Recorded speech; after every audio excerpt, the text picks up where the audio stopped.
Pronto. Estamos ao vivo. Sacanagem. Ninguém tá ao vivo não, brincadeira, gente. Vocês podem ficar tranquilos, tá? Galera, boa tarde, tá? Hoje a gente vai falar um pouquinho sobre movelaria, tá? A indústria de móveis, ela trabalha, né, há bastante tempo, né? Quem nunca precisou de um móvel na sua vida, né? Então, para onde você vai, tu tem lá, né, a necessidade de ter um móvel. Seja aqui na sala, por exemplo, para uma mesa, uma cadeira, um guarda-roupa, uma cozinha, tá? Então essa indústria, ela é de extrema importância para as nossas vidas, tá? E, por exemplo, eu gostaria de começar primeiro me apresentando, né? Falar para vocês da onde eu vim e por que, né? O mini curso, tá? Eu me chamo Nelivelton, sou mestre em administração. Eu comecei a trabalhar com a parte de imóveis, especificamente mais na prática mesmo em 2011, né? Eu fui auxiliar de PCP, né? Para quem lembra do PCP lá da disciplina, que é Planejamento e Controle de Produção, lá na fábrica do Sabino, em Paragominas. Lá a gente trabalhava com a parte de organizar a produção. A gente recebia aquela demanda de móveis e tentava organizar a produção, né, para ser de uma forma mais rápida possível. Bem, então a gente tem uma função especial dentro da movelaria, né, que é organizar essas informações. Então o que a gente fazia lá? A gente recebia a demanda, um projeto pronto, né, que era feito aqui em Belém pelos arquitetos, designers, né? Isso eu acho muito que depende da formação da pessoa. Não precisa tu ser arquiteto especificamente para poder trabalhar como projetista, né? E nem designer também. Então, por exemplo, para fazer uma mesa aqui, basta a gente saber, né, os padrões, né? Disso aí tem na internet, tem algumas normas que a gente padronizando dentro da empresa, a gente consegue fazer, tá? E principalmente por quê? Porque nem sempre você vai precisar pensar. Essa aqui é um dos grandes pulos do gato dentro da indústria, né? É que o funcionário não precise gastar tempo pensando para poder executar uma tarefa. Então, esse programa que a gente vai ver aí, ele elimina muitas fases do processo produtivo, principalmente no que diz respeito à questão de pensar, né? Não que você não vá pensar nas coisas, mas o tempo que se passa parametrizando esse programa, né, você só vai fazer uma vez, tá? Então esse programa ele facilita isso pra gente.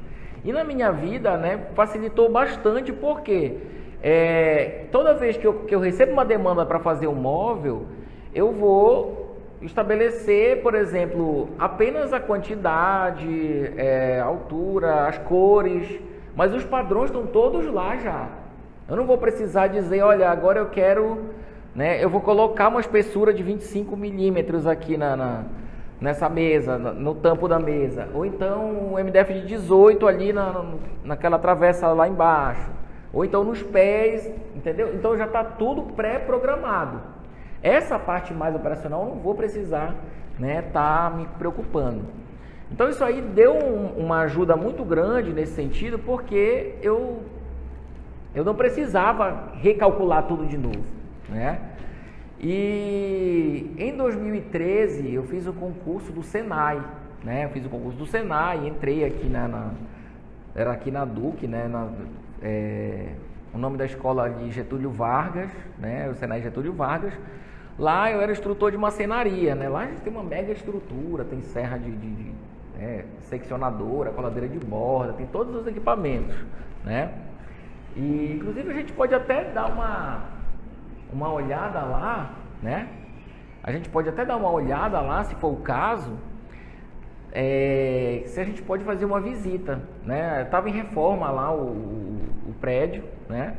E aí o pessoal pegou todos os equipamentos lá da metal mecânica, né, e jogou para dentro da marcenaria lá, acabou, né, interditando por um tempo. Eu não sei se já voltou ao normal. Eu posso checar isso para a gente ver se consegue ir lá, né? Já que a gente não vai, que é bem mais perto, é bem aqui logo, né? Então, para a gente ir para uma indústria lá no polo, né, de Ananindeua fica mais complicado, tá? E então, do Senai, eu passei, eu acho que 8 meses no Senai mais ou menos, como instrutor, né? E aí surgiu a oportunidade de eu empreender com um colega, né? A gente montou uma fábrica de móveis e aí começamos a produzir alguns projetos. A gente começou a fazer alguns projetos, mas o que foi que me levou a pensar melhor no que é a fábrica de móveis, né? No que é a gestão da indústria moveleira. Se vocês pensarem, né, a maioria dos moveleiros tradicionais, né, eles estão ali naquela mesma fábrica, com os mesmos equipamentos, com a mesma mentalidade há mais de 10 anos. Né? Isso aí, o cara que trabalha há mais de 10 anos no caso, né? Mas desde que se criou a empresa deles, eles estão lá. Né? Não é criticando, mas assim, existem coisas que a tecnologia traz pra gente que a gente deve assimilar, tá? E aí, isso também, quando eu montei essa empresa, ela me levou a pensar, né, no que eu estava fazendo. Poxa, a gente tinha um aporte, né? Se eu não me engano, na época foi R$200 mil que a gente tinha para poder investir lá na empresa. E aí a gente, né, por um deslize lá do meu sócio, ele decidiu por comprar um caminhão, que ele queria priorizar a entrega. Só que aí eu já estava pensando diferente, porque, peraí, eu vou comprar um caminhão, mas eu não estou nem produzindo ainda, como é que eu vou comprar um caminhão, né? Então, a alocação dos recursos foi um ponto lá, foi um gargalo que fez com que eu também saísse dessa empresa, né? E aí saí da sociedade e tal, e aí fui para... Pensei assim, poxa, olha, deve ter alguma coisa que eu estou precisando, porque, poxa, eu entendo de MDF, né, que eu sou formado em tecnologia da madeira, entendo de marcenaria, dos equipamentos, mas faltava alguma coisa, né? Então eu fui para a parte de gestão, falei, olha, eu acho que eu vou fazer o mestrado em administração. Foi quando eu entrei lá na UNAMA, né, para fazer o mestrado, e começou a clarear algumas coisas. Que existem fatores humanos, fatores tecnológicos, de comunicação, então vários fatores que vão influenciar na gestão dessa indústria, né, e para ela sair desse patamar ali de mesmice, né, e passar para um patamar ali de inovação, de entregar o produto, né. Por exemplo, eu tenho uma amiga agora que comprou um móvel eu indiquei o cara para fazer o móvel para ela, e aí acabou que o cara entregou o móvel, aí já pegou um outro projetinho lá, e no outro projetinho ele atrasou. Um projeto muito menor, ele atrasou, né? Então o que leva o cara a atrasar? Tá? E, por exemplo, essa explicação a gente vai ver, né, aqui, né, nos primeiros passos da marcenaria, né, dessa empresa. Eu até abro mais para várias empresas, né? Eu até abro mais para várias empresas porque isso aqui é fundamental para qualquer negócio. Se você for ver, né, aqui ele vai analisar o mercado, né? Como assim analisar o mercado? Muitas vezes você precisa saber para quem vai produzir, né? Para quem você vai oferecer aquele produto, né? Então, analisar o mercado pode ser uma tarefa até simples. Por exemplo, você pode começar pelas pessoas que estão ao seu redor. Se eu vou vender móveis, né? Então, por exemplo, quem nunca precisou de um móvel, que seja um tio, uma tia, um primo, avó, o colega do primo, colega do colega do colega, né? Então, as oportunidades começam a surgir ao teu redor. Não precisa ir muito longe para analisar esse mercado, né? Claro, existem lá as variáveis macroeconômicas, né? Que tu vai ver lá, por exemplo, olha, como é que tá a questão para pegar empréstimo no banco, né? De repente, se eu for querer montar mesmo a empresa, a nível de expansão do ramo imobiliário. Imaginem, tu roda aqui em Belém, se vocês verem o quanto de prédio ainda está sendo para entregar, né? tu vai ver aí prédios que estão sendo construídos, então tudo aquilo é uma oportunidade que vocês têm de fazer de trabalhar nessa área, nesse ramo de imóveis, né? Empreendendo na área de imóveis, tá? Outro ponto aqui é a estrutura, né? Ah, beleza, eu vou fazer aqui uma análise de mercado, mas eu preciso saber como é que eu vou fazer para fazer esses móveis, qual é a estrutura necessária, né? Quais máquinas e equipamentos são necessários. Então, de imediato, né, geralmente essas pessoas começam a utilizar maquinários mais simples.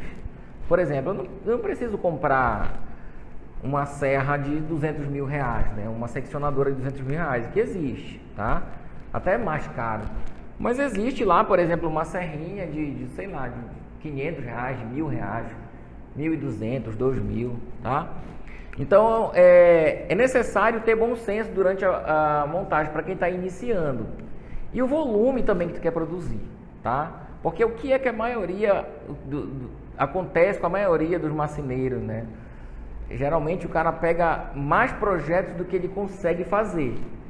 E aí vira uma bola de neve, né? Eu tenho que pegar o projeto do cara que está lá que eu fechei o negócio, e aí aquele projeto que estava atrasado, eu pego esse dinheiro aqui para terminar o último, e aí eu termino esse, pego o restante do dinheiro, que geralmente é na entrega, né? Os caras trabalham geralmente lá com 50%, né? Mais 50% na entrega, tá? Então geralmente os marceneiros trabalham com isso aqui.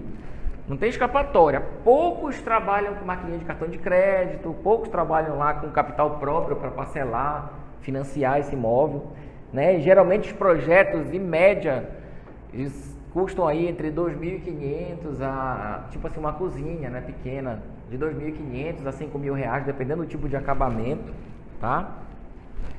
E aí eu vou precisar estabelecer uma estrutura mínima, né, para começar a trabalhar com isso. Eu digo para quem vai montar a empresa, tá? Assim, no curso, de forma geral, vocês vão aprender desde a montagem, eu vou falar aqui sobre a montagem da fábrica, né, a composição, e também no que esse software auxilia a gente, né? Pessoal, né? Então, um dos grandes gargalos que impedem essas empresas de crescer é a questão de recursos humanos. Se as pessoas prestassem mais atenção em delegar funções, né, em treinar os seus funcionários, esse ramo aqui hoje estaria bombando, né, em todo o Brasil, né, porque a gente sabe que a maioria das empresas, elas são de pequenos, micro e pequenos negócios, tá? Em função das grandes indústrias. A gente tem aí algumas grandes indústrias, por exemplo, aqui em Paragominas a gente tem umas 2 empresas grandes lá, a gente tem as famosas, né, nacionais aí que atendem todo o setor, né, nacional, tá? Mas a questão pessoal, né, é muito difícil você encontrar alguém capacitado para poder trabalhar nessa área. Principalmente aquelas pessoas que vão estar na frente ali no chão de fábrica, fazendo, né, as atividades. E muitas vezes essas pessoas que trabalham no chão de fábrica, elas trazem alguns vícios que são limitantes para a nova indústria de imóveis, né? Por exemplo, o cara quer receber por semana, né? O cara geralmente ele não obedece os projetos. Eu falo porque já aconteceu isso comigo, né? E projeto é projeto. Vocês vão ver aí que projeto ele deve ser seguido, tá? Se não for possível fazer, né? O cara pode até dar lá a sugestão dele, mas se for alterado, ele tem que ser alterado o valor. Por quê? A gente fechou o móvel uma vez dessa, e aí o que aconteceu? O marceneiro lá falou, não dá para ser desse jeito, vai ser desse. Aí eu, não, olha, mas está no projeto assim, já foi fechado o valor com esses materiais, com essa estrutura, e aí ele acabou incrementando muita coisa, gastou o dobro de material que era necessário, e aí a gente teve prejuízo, né? Tipo, a gente deixou lá o projeto na mão dele e diz, olha, não, achei melhor fazer assim, né? E aí acabou dando problema pra gente, tá? Então, nesse caso aí, ele traz essa carga daqueles conceitos da antiga indústria, né? De quem trabalhava com madeira também, né? Porque às vezes o cara que trabalhava com madeira e passa para o MDF, ele acaba, né, tendo um certo preconceito com o MDF, não vai aguentar, tem que ser mais reforçado, então ele gasta muito material. E aí quando tu gasta muito material com o MDF, o preço dispara, né? Porque ali a estrutura tem que ser bem enxuta mesmo. A economia é tudo aqui dentro, tá? Então esses recursos humanos precisam ser treinados. Por exemplo, esse software que vocês vão observar aí, como é que faz a programação dele, né? Ele serve tanto para frente de loja quanto para a indústria mesmo, para dentro da fábrica, tá bom? Outro ponto é o produto, né? Que tipo de produto a gente vai trabalhar, tá? Qual é a metodologia de fabricação? A gente vai ver também dentro do programa que ele auxilia a gente a estabelecer essa estrutura para a gente não ficar batendo cabeça, né? A gente só tem que pensar uma vez. Do resto das coisas, a gente tem coisas mais importantes para estar pensando, atender o cliente, né? Fazer alterações no projeto de forma rápida e consistente, gerar orçamentos mais eficazes, né? E que tu consiga ter um ganho de credibilidade com o cliente, porque muitas vezes o cara vai para fazer um orçamento lá com o cliente, né? Ele fala, olha, um móvel, né? Um guarda-roupa, né? Que seja. Eu quero, um guarda-roupa cliente, é assim, olha, 3 vãos, né? Então, aqui eu quero gaveta, aqui, né? Esse vãozinho aqui mais embaixo, que a minha esposa coloca vestido, aqui um calceiro, aqui uns nichos e aqui um cabideiro, tá? E aí, quanto é? Ele faz um desenho disso aqui, né? 3D, e faz um cálculo lá por cima ou por baixo, mas não é exato, tá? Então o grande problema que ocorre é isso aqui, o tanto que pode dar um preço muito elevado, né? E aí ele conseguir ter o lucro, pode dar um valor, né, abaixo que ele tem aqui, tirar do próprio bolso para comprar material. E é aí que muitas vezes quem faz o móvel acaba, né, vamos dizer assim, de certa forma, se estrepando, porque o cara dá um preço e o cliente não quer saber se vai sair mais caro ou mais barato. Ele quer, tu disse aquele preço, é aquele preço. E o cara, se ele perceber que ele vai ter prejuízo, o que vai acontecer? Ele vai tentar reduzir o preço dele aqui, ou seja, tirando qualidade do móvel, né? Ele vai tirar a qualidade do móvel. Tipo, olha, eu ia usar MDF de 18, ele vai... é melhor usar 15. O cliente não vai perceber 3 milímetros, né? Mas em termos de durabilidade, em termos de estrutural, fica mais reforçado. O fundo era de 6 milímetros, mas eu vou colocar aquele Duratex, né? Que é uma folha de 3 milímetros, né? O pessoal chama de HDF também, tá? Então aí, corrediça telescópica, distração total, ele já vai colocar uma de apoio, né? Então ele vai começar a tirar a qualidade do móvel porque ele viu que fez um orçamento errado e aí ele vai querer tirar, né, uns cifrõezinhos aqui para poder ter uma margem de lucro. Porque geralmente ele não sabe lá quanto é que custa exatamente a hora dele, porque a hora geralmente está associada só ao projeto. Quer dizer, se ele faz esse projeto, faz mais um outro projeto, faz mais um outro projeto, tá? Ele não sabe exatamente quanto ele gastou aqui por projeto, né? E aí, qual é a saída para isso aqui? Por exemplo, lá em Paragominas, o que a gente fez lá no Sabino? O cara que está lá na fábrica, ele nem sabe o que vai sair dali, né? Então, geralmente, lá na fábrica deles, o que eles falam? Olha, a gente fabrica peças aqui. O cara recebe a informação lá, tem uma seccionadora lá que é automática, né? O programa o projetista termina de fazer o projeto lá no programa e exporta lá para a fábrica, né? Lá ele já tem uma outra versão desse programa aí, que é uma versão específica só para gerenciamento de peças e gestão interna, né? E aí ele vai explodir dentro do programa aqui, né? É tirar peça por peça, né? Uma prateleira, uma lateral de gaveta, uma frente de gaveta, né? E vai tirar peça por peça aqui e vai mandar para a máquina, né? Manda lá para a máquina. A máquina faz a leitura e diz, olha, né? Se de repente tem mais de um tipo de MDF aqui, que geralmente tem, né? Tem MDF de 18 ou de 15 nas laterais, tem MDF de 6 milímetros no fundo, tá? Tem MDF de 25, se for fazer um tamponamento, tá? Eu posso estabelecer também para fazer de 30, 2 chapas de 15, tá? A gente vai ver isso com mais detalhes depois. João, só consegue um apagador, tem? Ou se não tiver papel mesmo, que eu estou riscando aqui, eu ainda não vi o apagador, tá? Por favor. E aí, o tipo de produto é importante eu estabelecer, tá? Mais uma coisa, a gente tem dentro do mercado, né, diversos fabricantes de MDF, né? Aqui a galera que já estuda aqui, vocês já viram, né, o que é uma chapa de MDF.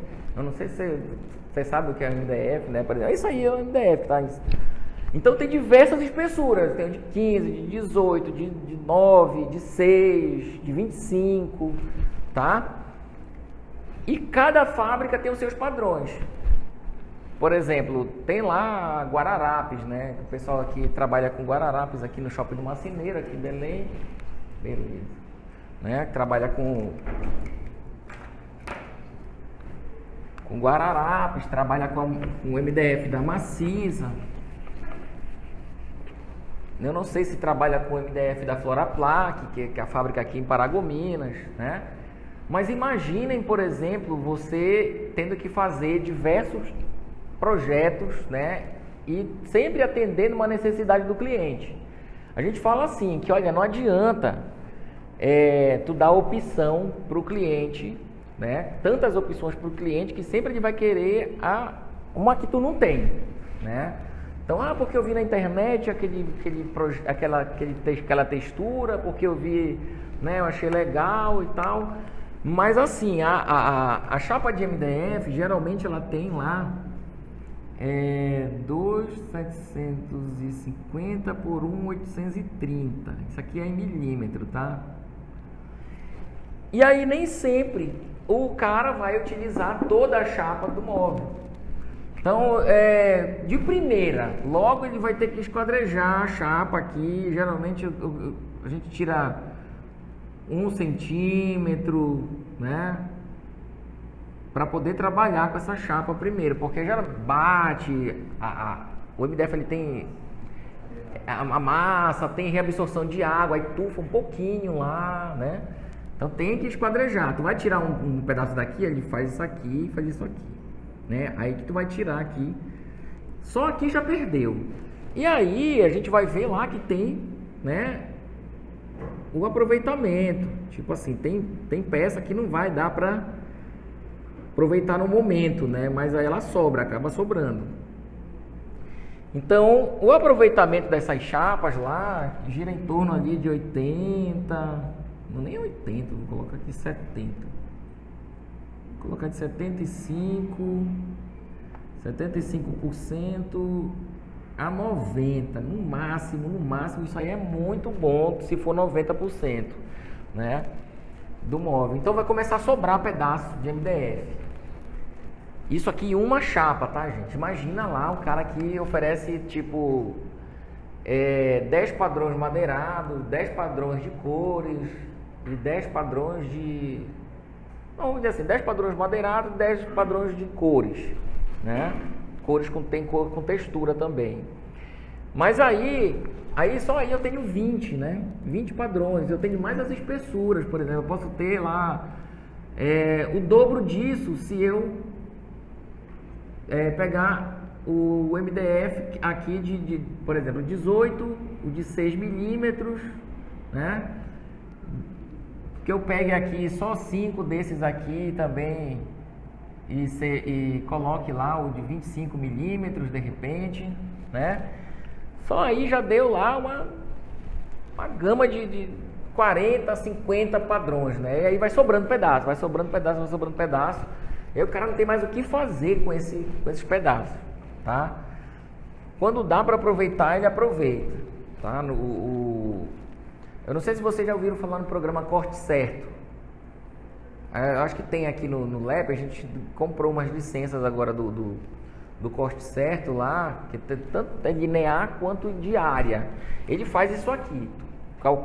Ele te dá lá as peças, tu joga, o Promobit te dá as peças e aí o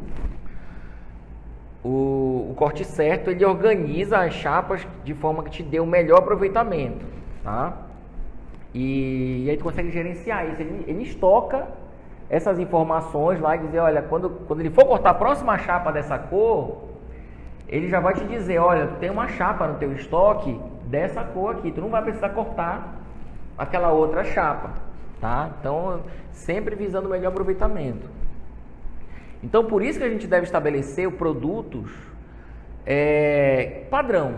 Se tu, por exemplo, pegar aí qualquer empresa grande dessa aí, a Todeskin, a Ornari, Milano, Italina, né? Tem algumas aí que é o mesmo dono, mas é primeira e segunda linha. Mas eles trabalham com um padrão, né? Trabalham com um padrão lá. Eu não vou variar muito, mas tem só essas tantas, tem 4 padrões madeirados e 4 de cores ou branco, né? Porque geralmente quando você vai trabalhar com